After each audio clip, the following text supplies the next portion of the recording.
Chapter 4. 1. Ed bid Dennis and his soft-spoken buddy adieu. He shut the front door against the cold, leaning on an early evening wind as it whistle-called, mournfully, into the foyer.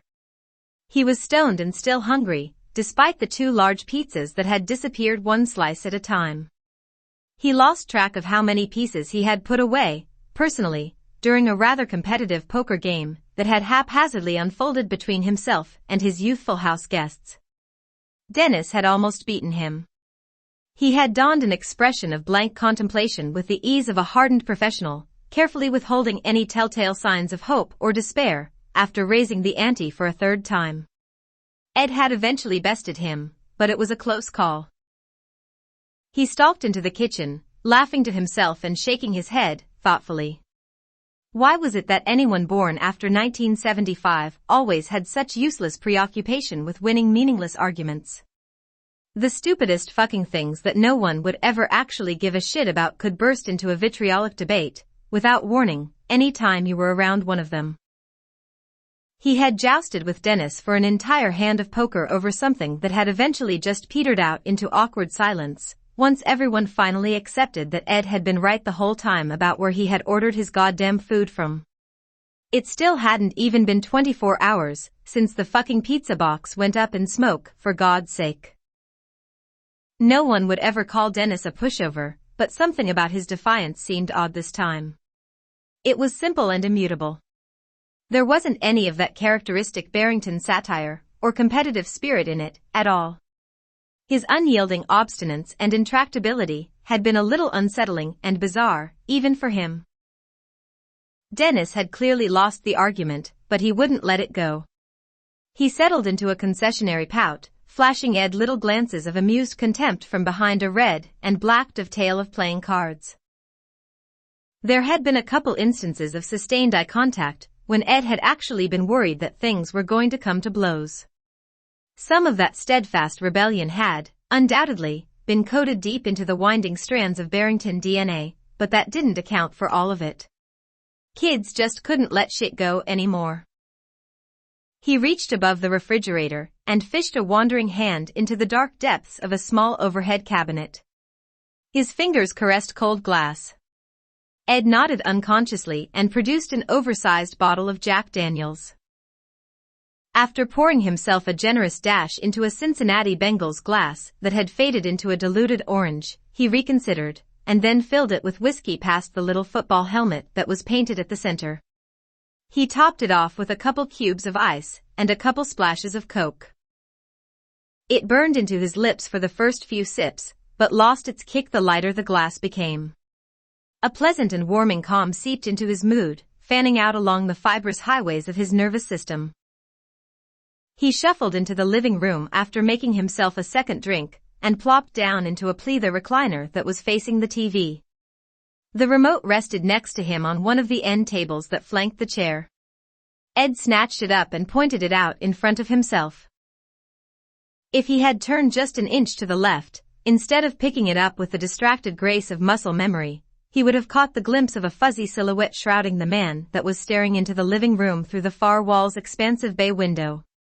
He watched Ed without moving, blurred into obscurity by a cloud of condensation. A few strands of the man's hair were floating on the gentle night breeze. They ascended from his scalp, like strings attached to invisible kites, in the backlight of the moon that casted Ed's house in a pool of milk white. The cycloptic red dot on the cable box flickered, importantly, and the TV bloomed into life. Ed sipped another leak of whiskey, squinting his eyes against the rancid, magnificent taste. Some liberal from some liberal university was making some liberal point about the immigration crisis to Chris Matthews. Ed loathed MSNBC, but he did like hardball. Matthews wasn't a touchy-feely, let's smell our own farts personality, like all the other cocksuckers were on there.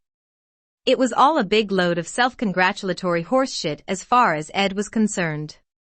And although it was true that he rarely agreed with much of what Matthews had to say on any matter of substance, the guy seemed genuine enough. At the very least, he was an antithetical curiosity. Ed held on for 2 commercial breaks, drifting in and out of sleep, and nursing Jack Daniels until what remained of the ice cubes clinked against the bottom of the Bengal's glass. He eventually slipped away into an impromptu nap, slumping upright in his chair with a look of mellow concentration fixed upon his face, as if he were an observant therapist. The voices barking from the television followed him down, piercing the thin veil of sleep that draped him in an alcoholic weave. And the seams of the worst nightmare he would ever have were sewn into a great black tapestry. 2. Ed is watching TV from a threadbare easy chair in Don Jenkins' living room. Don and Mary are out of focus in the kitchen, about 20 feet away, and looking right at him. It's not Don's kitchen, though. It's Ed's kitchen. He can see his oven behind Mary's right shoulder. There's a pile of black goo sitting stupidly on top of the burners. It's okay that it's Ed's kitchen because anything can make sense now.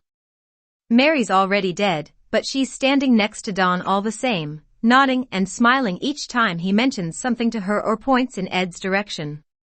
There's a talk show host cawing something in brash, Bostonian enunciation from the television. So, let me get this straight, he says, you're telling me that President Fucknut, a fake populist who's really just a petulant fascist with tiny hands and a penchant for screwing middle America even more than expensive hookers and porn stars, can't get it up for the Speaker of the House? Gimme a break, Belinsky. Word out on the street is the Senate Majority Leader took a load to the face just last week during a GOP budget meeting. What? Huh? Go fuck yourself. There's no bias here, my friend. You're just your. Excuse me, sir, it's my turn. Can I talk now? Sir, how about I say something now? I was trying to finish my point. This is my show, cocksucker. Ed watches with dreamy fascination and takes a bite from the plate of spaghetti that's steaming beside him. The host that was on the TV is sitting in the locker room at the auto plant. Johnny Handley, Sterling Duryea, and Butters Belinsky are in there with him too. Ed watches Sterling reach down into a rusted blue lunch pail as he and Butters exchange laughs and elbows at whatever it is the host of the talk show is trying to convince them of. Ed thinks the bucket looks like a casserole dish full of meatballs, but the meatballs are moving by themselves, so he can't be sure. Johnny is saying something to Don, who is now in the locker room too. Ed turns to make sure he isn't alone with Mary because Mary's dead. Don is still standing beside her. He waves to Ed and points at the TV. Ed follows direction and faces toward it. The locker room is gone. Now a small congregation of elderly women are sitting around a kitchen table. Estelle Getty is chastising Bea Arthur about something, but her beratement turns onto Betty White, because Betty has just said something about gas money. Rose. I don't gnaw on paychecks. She screams at her, indignantly. An unseen audience bursts into uniform laughter at the interpersonal irony of it all. Don is in the background, opening and shutting cabinets in a sputtering frenzy. His arms are flailing out in front of him, making him look like the manic conductor of some crazed symphony. His movements quicken a little more each time he comes up empty-handed.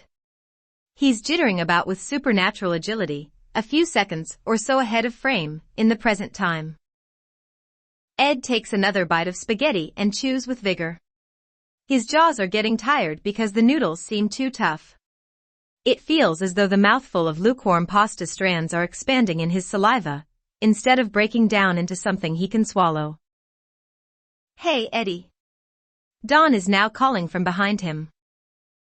That makes sense because Don isn't standing behind Betty White anymore, apparently finding whatever it had been he was looking for in the kitchen cabinets when he was on the television.